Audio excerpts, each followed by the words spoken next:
Hello guys, आप सभी लोग कैसे। अभी हम लोग यूजीसी नेट इकोनॉमिक्स के क्वेश्चंस करेंगे और आज के क्वेश्चंस है वो पोवर्टी चैप्टर से। ठीक है, तो पोवर्टी डेवलपमेंट इकोनॉमिक्स में हम लोग बहुत सारे चैप्टर्स पढ़ते हैं। ठीक है, हैरोडोमर मॉडल बहुत सारे हैं। ठीक है, सोलो मॉडल। तो हम लोग एक पढ़ते हैं पोवर्टी। ठीक है, पोवर्टी जनरली आप 12th में भी और भी इकोनॉमिक्स में, इंडियन इकोनॉमिक्स में भी आप पोवर्टी पढ़े हैं। ठीक है, तो बेसिक सा सिंपल सा क्वेश्चन है। देखिए, फर्स्ट क्वेश्चन ये है कि who coined the term culture of poverty. ये जो कल्चर ऑफ पोवर्टी वर्ड है, ये किसने कॉइन किया, मतलब ये वर्ड को किसने कॉइन किया। तो यहाँ पर आपके पास चार ऑप्शन है। Oscar Lewis, Elvira or Redfield and Milton Singer. ठीक है, तो जो कल्चर ऑफ पोवर्टी है, इस वर्ड को कॉइन करने वाला इंसान कौन है? Oscar Lewis. तो answer will be A, Oscar Lewis. ठीक है, सेकेंड क्वेश्चन ये है कि पोवर्टी में बी डिफाइंड, ये ई है, पोवर्टी में बी डिफाइंड एज। ठीक है, पोवर्टी को डिफाइन कैसे करते हैं? पोवर्टी का आपको डेफिनेशन पूछ रहा है। Inability to secure minimum human needs. ठीक है, देखिए पुअर कौन होता है? ठीक है, सिंपल सा क्वेश्चन है।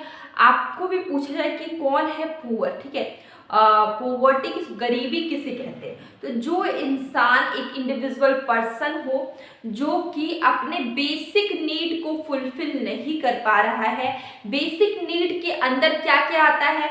जैसे कि उसके पास रहने के लिए घर नहीं है, हाउसिंग नहीं है, उसके पास खाने के लिए खाना नहीं है, क्लोथ नहीं है, ड्रिंकिंग वाटर नहीं है, सैनिटेशन की फैसिलिटी नहीं है, एजुकेशन नहीं है। ये सब जो बेसिक चीज़ें अगर नहीं है तो वो इंसान क्या कहलाएगा? पुअर कहलाएगा। ठीक है, ऐसे सिचुएशन को क्या बोलेंगे? पोवर्टी बोलेंगे। ठीक है, तो आपको पोवर्टी समझ में आ गया। ये पोवर्टी है, ये डिफाइन कैसे होता है? यहाँ पर बोला कि जो लोग मिनिमम ह्यूमन नीड्स, जो ये सब जो भी मैंने बताया, food, housing, drinking water, sanitation and education, ये आपका मिनिमम ह्यूमन नीड्स है। ठीक है, ये सबसे मिनिमम ह्यूमन नीड्स है, इतना फुलफिल नहीं कर पा रहा है वो इंसान क्या है? पुअर। ठीक है, तो यहाँ पर ऑप्शन आप, तो आपको मैंने पूरा ही डिटेल में एक्सप्लेन कर दिया। अब आपको आंसर बताने की जरूरत है, आप मुझे कमेंट बॉक्स में बताइएगा। देखिए, फूड एंड क्लोथिंग ये तो होगा ही, हाउसिंग, हेल्थ एंड एजुकेशन। ठीक है, ये भी होगा। हाउस भी चाहिए, गुड हेल्थ भी चाहिए और एक अच्छा एजुकेशन भी चाहिए। तो ए एंड बी बोथ हो जाएगा। Satisfaction is not. ठीक है, तो आंसर क्या हो गया? D, both A and B. Answer क्या हो गया? D, both A and B. ठीक है, यहां तक आपको समझ में आ गया।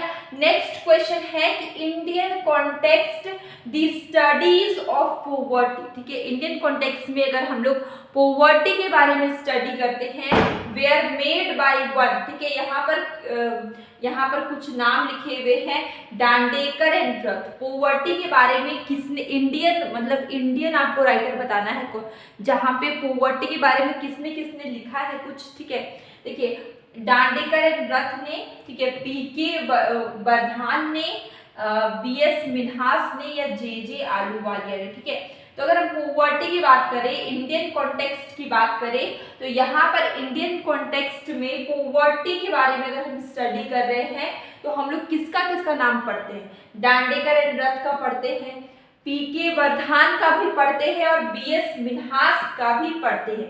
तो आंसर क्या होगा? 1, 2 and 3।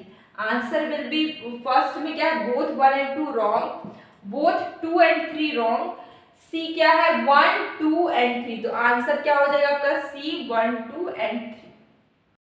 तो देखिए नेक्स्ट क्वेश्चन आपका क्या है कि द 2015 में नोबेल प्राइज इन इकोनॉमिक्स। ठीक है, इकोनॉमिक्स में नोबेल प्राइज मिला 2015 में। ठीक है, और has been given to Angus Deaton. ठीक है, इसको एंगस डीटन को मिला था नोबेल प्राइज 2015 में। और आपको बताना है कि उनके काम के लिए मिला, उनका वो किस फील्ड में, कौन कौन से टॉपिक पे काम किए। तो यहाँ पर चार ऑप्शन है। Consumption, poverty and welfare. Second है पॉपुलेशन, पॉवर्टी एंड डेवलपमेंट।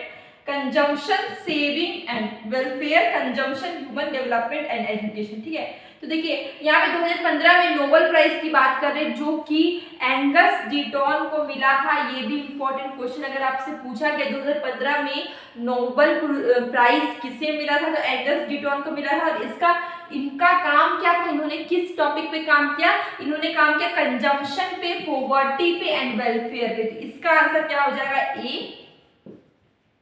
साथ साथ एक और क्वेश्चन ये बन गया कि 2015 में नोबेल प्राइज किसे मिला था, एंगस डीटॉन को मिला था। आप ये नाम भी याद रखिए, ठीक है। तो यहाँ पर एक क्वेश्चन से 2 क्वेश्चन बन गया, ये भी इंपॉर्टेंट है, ये नाम भी इंपॉर्टेंट है, ठीक है। नोबेल प्राइज पे भी क्वेश्चंस बनते हैं, इसलिए ये नाम भी आप याद रखिए। और इनका काम क्या था, इनका कौन से वर्क पे इसको मिला था, कंजम्पशन, पॉवर्टी एंड वेलफेयर, ठीक है।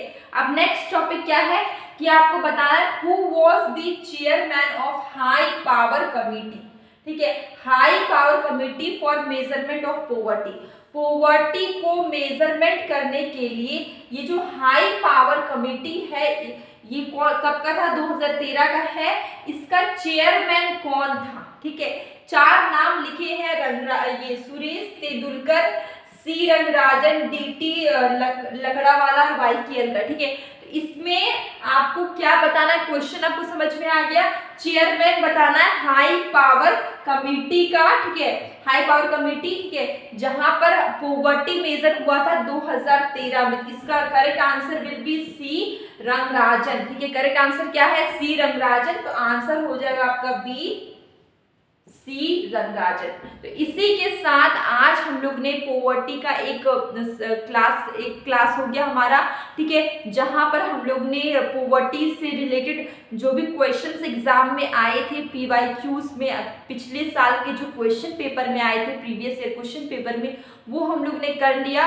और अगर आप इस चैनल में नए हैं तो सब्सक्राइब कर लीजिए और बेल आइकन जरूर प्रेस करिए, जिससे क्या होगा कि डेली जो मैं क्वेश्चंस करवाती हूँ वो आपके पास पहुँचती रहे और आपका प्रैक्टिस होता ही रहे। और साथ साथ मैं ये बोल रही हूँ, मैं daily MCQs question short video में डालती हूँ जो कि मॉर्निंग और इवनिंग में आता है, उससे भी देखा करिए। इससे क्या होगा कि आपकी जो प्रीवियस ईयर के क्वेश्चंस होते हैं वो आप खाते पीते सोते हर वक्त आप प्रैक्टिस करते रहेंगे। तो आप नहीं भी तैयारी कर रहे, आप कम भी पढ़ रहे, तो आप हमेशा तैयारी में ही लगे रहेंगे।